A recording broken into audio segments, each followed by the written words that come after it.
മേടിക്കൂലേ? ഡോക്ടറും പൈസ മേടിക്കൂല. കൊടുത്തു കഴിഞ്ഞ് കഴിഞ്ഞാൽ പിന്നെ തീർന്നു നോക്കത്തില്ല. ഇത് കണക്ക് നല്ല ഡോക്ടറെ എവിടെ കിട്ടി ഈ ഭൂമിയിൽ? പണ്ട് ആയൂർ പോകുമ്പം അവിടെ ഒരു കമ്പ്യൂട്ടർ വെൽഡിങ് അത് പിന്നെ വാടകയ്ക്ക് എടുത്തിരുന്നോണ്ട് 20 രൂപ മേടിക്കുമായിരുന്നു. 20 രൂപ അത് കമ്പ്യൂട്ടർക്ക് ശമ്പളം കൊടുക്കാൻ വേണ്ടി പുള്ളി എടുക്കൂല. ഇത് കണക്കൊരു സേവനം ചെയ്യുന്ന ഒരു ഡോക്ടർ ഇല്ലല്ലേ? എനിക്കറിയത്തില്ലായിരുന്നു. ഞാൻ പരിശോധിച്ചപ്പോൾ ഞാൻ പൈസ എടുത്ത് കൊടുത്തു. പൈസയൊക്കെ തോന്നുന്നുണ്ട് കയ്യിൽ. എന്നാൽ ഇതങ്ങ് പോകറ്റ് പോയി. നമ്മളെ വഴക്ക് പറഞ്ഞു. ഇന്ത്യയിലതല്ല, ലോകത്ത് തന്നെ കാണത്തില്ല ഇങ്ങനെ. ഇല്ല ഇല്ല. എനിക്ക് കടയിൽ നിന്ന് കാപ്പി മേടിച്ചിട്ട് തന്നിട്ട് വിശപ്പിന് കഴിക്കാൻ എനിക്കന്ന് മരിച്ചാലും മറക്കത്തില്ലത്. അതാണ് നല്ല മനുഷ്യൻ. ഇതാണെങ്കിൽ ഒരു ഡോക്ടറില്ല. എൻ്റെ അമ്മ എനിക്ക് വിശ്വാസമാണ് സാറിന്. ഏത് ഹോസ്പിറ്റലായിരുന്നു? ചുണ്ടയിലാണ് സാറല്ലേ? ചുണ്ടയിലായിരുന്നു, ഗവൺമെൻറ് ആശുപത്രിയിൽ. ശരി, എത്രയോ വർഷമായിരുന്നു അവിടെ.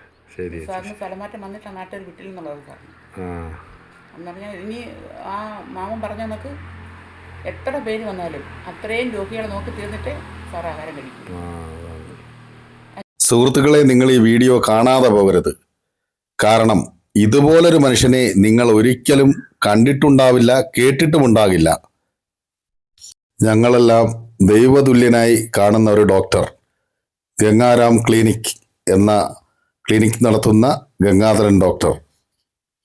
അദ്ദേഹം ഗംഗാരാം ക്ലിനിക്കിലാണ് രോഗികളെ നോക്കുന്നത്. എന്നാൽ ഇന്ന് ഞാനവിടെ ചെന്നപ്പോൾ അവിടെ ഇല്ല, വീണ്ടും അദ്ദേഹത്തിൻ്റെ വീട്ടിൽ ആണ് നോക്കുന്നത് എന്നറിഞ്ഞാണ് ഞാൻ തിരിച്ച് വീട്ടിലേക്ക് പോകാൻ പോകുന്നത്. എനിക്ക് പനിയും ജലദോഷവുമാണ്. അദ്ദേഹത്തെ കാണാൻ പോകുമ്പോൾ വീഡിയോ എടുക്കുന്നത് അദ്ദേഹത്തിന് അറിയില്ല. വീഡിയോ എടുക്കുന്നതിലോ പബ്ലിസിറ്റി ചെയ്യുന്നതിലോ അദ്ദേഹത്തിന് താല്പര്യമില്ല എന്നെനിക്കറിയാം. 1 രൂപ പോലും ഒരു രോഗിയുടെ കയ്യിൽ നിന്നും വാങ്ങാതെ എത്ര രോഗികൾ വന്നാലും അദ്ദേഹം ട്രീറ്റ്മെൻറ്റ് ചെയ്ത് വിടുന്നതാണ് അദ്ദേഹത്തിൻ്റെ രീതി. ഒരു കല്യാണം പോലും കഴിക്കാതെ രോഗികൾക്കും പാവപ്പെട്ടവർക്കും വേണ്ടി എന്നും ചികിത്സകൾ ചെയ്ത് പാവങ്ങളെ സഹായിക്കുന്ന, അതും വളരെ ചിലവ് കുറഞ്ഞ ഗുളികകൾ മാത്രം എഴുതി കൊടുക്കുന്ന ഒരു ഡോക്ടർ. അദ്ദേഹത്തിൻ്റെ ചികിത്സാരീതികൾ നമ്മൾക്ക് പറഞ്ഞറിയിക്കാൻ ഈ ഒരു വീഡിയോയിൽ പറഞ്ഞാൽ തീരില്ല.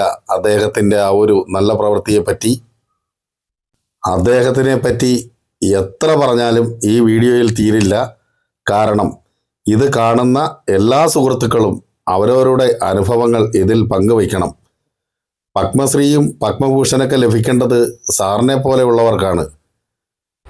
ഈ കാലത്ത് ഇങ്ങനെ ഒരു ഡോക്ടർ, അതൊരു അത്ഭുതം തന്നെയാണ്. നല്ല പ്രായമുണ്ട് അദ്ദേഹത്തിന്.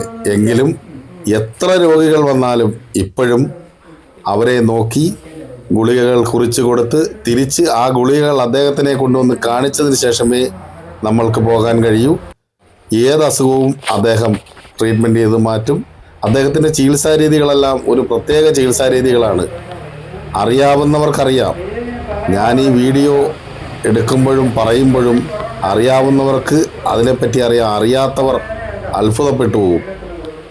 എന്തോ മനുഷ്യനാണിത്, ദൈവതുല്യനല്ലാതെ എന്ത് പറയാനാണ്? ഒന്നാമത് ഞാനാ വന്നത്. എനിക്ക് ബ്ലോക്ക് ഉണ്ടായിരുന്നു. ഇതിൻ്റെ മരുന്ന് മേടിക്കുന്നതിൻ്റെ തുണ്ടെല്ലാം എൻ്റെ ഉള്ളു. ഇതെല്ലാം മേടിച്ച് നോക്കിയിട്ട് എൻ്റെ അടുത്ത് പറഞ്ഞ് അവിടെ വെയിറ്റ് ചെയ്യാൻ പറഞ്ഞു.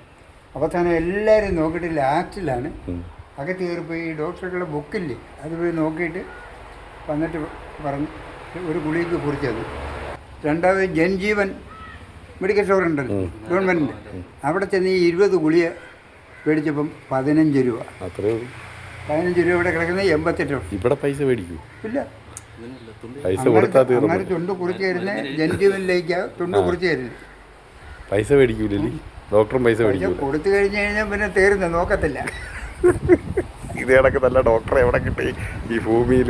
പണ്ട് ആയൂർ പോകുമ്പം അവിടെ ഒരു കമ്പ്യൂട്ടർ വെൽഡിങ് അത് പിന്നെ വാടകയ്ക്ക് എടുത്തിരുന്നോണ്ട് 20 രൂപ മേടിക്കുമായിരുന്നു. 20 രൂപ അത് കമ്പ്യൂട്ടർക്ക് ശമ്പളം കൊടുക്കാൻ വേണ്ടി പുള്ളി എടുക്കൂല. ഇത് കണക്കൊരു സേവനം ചെയ്യുന്ന ഒരു ഡോക്ടർ ഇല്ലല്ലേ?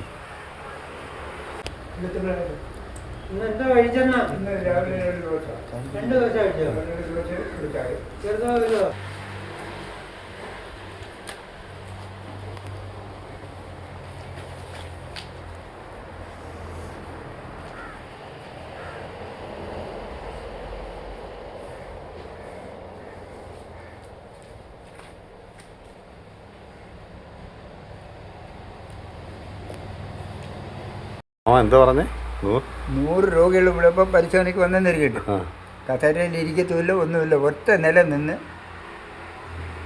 എല്ലാവരും പരിശോധിക്കുന്നത്. എല്ലാവരും ഒരു പരിശോധന. അയ്യോ 3ാം ക്ലാസ്സിൽ പഠിക്കുന്നു. എവിടാ? ചുണ്ടല്ല. ഞാൻ ചെറുപ്പറമ്പിൽ എൻ്റെ വീട്. ആ അപ്പോൾ ചുണ്ട ഇരിക്കാൻ ഡോക്ടറിന് പിന്നെ സ്കൂളിൽ വിട്ട് വന്ന വഴിക്ക് നല്ല മഴയായിരുന്നു. പിറകെ കൂടെ വന്നിട്ട് കാലിൽ ഇടത്തെ കാലിലിങ്ങനെ പട്ടി അടിച്ച് വലിയ അമ്മൻ്റെ ഒരു വീട്ടിലെ പട്ടിയാണ്. പട്ടി അടിച്ച് ഞാൻ റോഡിൽ വീണു.